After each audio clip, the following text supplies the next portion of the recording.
स्नातक यानी BA, BSc, BCom, BHSc और बीबीए जैसे पाठ्यक्रमों के प्रथम वर्ष में फाउंडेशन कोर्स के अंतर्गत हिंदी भाषा एवं संस्कृति विषय की एक महत्वपूर्ण इकाई में रामधारी सिंह दिनकर के एक सांस्कृतिक निबंध भारत एक है को शामिल किया गया है। आज हम इस वीडियो में इस निबंध के मूल पाठ को पढ़ते हुए समझते हुए इसके भाव को ग्रहण करने का प्रयास करेंगे। अक्सर कहा जाता है कि भारतवर्ष की एकता उसकी विविधताओं में छिपी हुई है और यह बात जरा भी गलत नहीं है, क्योंकि अपने देश की एकता जितनी प्रकट है उसकी विविधताएं भी उतनी ही प्रत्यक्ष है। भारतवर्ष के नक्शे को ध्यान से देखने पर यह साफ दिखाई पड़ता है कि इस देश के 3 भाग प्राकृतिक दृष्टि से बिल्कुल स्पष्ट हैं। सबसे पहले जो भारत का उत्तरी भाग है, जो लगभग हिमालय के दक्षिण से लेकर विंध्याचल के उत्तर तक फैला हुआ है।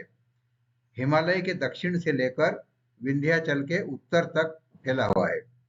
उसके बाद विंध्य यानी विंध्याचल से लेकर कृष्णा नदी के उत्तर तक फैला हुआ है, जिसे हम दक्षिणी प्लेटो कहते हैं।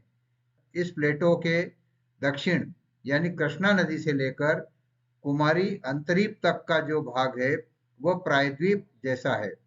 अचरज की बात है कि प्रकृति ने भारत के जो ये 3 खंड किए हैं, वे ही खंड भारतवर्ष के इतिहास के भी 3 क्रीड़ा स्थल रहे हैं। पुराने समय में उत्तर भारत में जो राज्य कायम किए गए, उनमें से अधिकांश विंध्य की उत्तरी सीमा तक ही फैलकर रह गए। विंध्य को लांघकर उत्तर भारत को दक्षिण भारत से मिलाने की कोशिशें तो बहुत की गई, मगर इस काम में कामयाबी किसी किसी को ही मिली। कहते हैं कि पहले अगस्त्य ऋषि ने विंध्याचल को पार करके दक्षिण के लोगों को अपना संदेश सुनाया था। फिर भगवान श्री रामचंद्र ने लंका पर चढ़ाई करने के सिलसिले में विंध्याचल को पार किया, जब वो माता सीता की खोज के लिए जा रहे थे। महाभारत के जमाने में उत्तर और दक्षिण भारत के अंश एक राज्य के अधीन थे या नहीं, इसका कोई पक्का सबूत नहीं मिलता। लेकिन रामचंद्र जी ने उत्तरी और दक्षिणी भारत के बीच जो एकता स्थापित की, वह महाभारत काल में भी कायम थी और दोनों भागों के लोग आपस में मिलते जुलते रहते थे।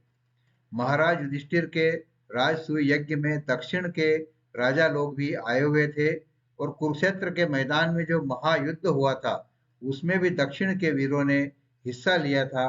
इसका प्रमाण महाभारत में ही मौजूद है। इसी तरह चंद्रगुप्त, अशोक, विक्रमादित्य और उसके बाद मुगलों ने भी इस बात के लिए बड़ी कोशिश की कि किसी तरह सारा देश एक शासन के अधीन लाया जा सके, और उन्हें इस कार्य में सफलता भी मिली। लेकिन भारत के इतिहास की एक शिक्षा यह भी है कि देश को एक रखने के काम में यहाँ के राजाओं को जो भी सफलता मिली, वह ज्यादा टिकाऊ नहीं हो सकी। इस देश के प्राकृतिक ढांचे में ही कोई ऐसी बात थी जो सारे देश को एक रहने देने के खिलाफ पड़ती थी।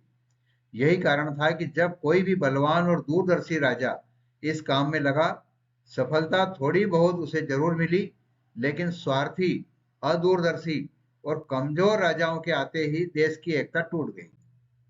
और जो कठिनाई विंध्य के उत्तर को विंध्य के दक्षिण में हुई, वही कठिनाई कृष्णा नदी से उत्तर के भाग को उसके दक्षिण से भाग से मिलाकर एक रखने में भी होती रही। कृपया निबंध का अगला भाग नेक्स्ट वीडियो में अवश्य देखें। वीडियो को लाइक एंड शेयर करें और चैनल को सब्सक्राइब भी अवश्य करें। धन्यवाद।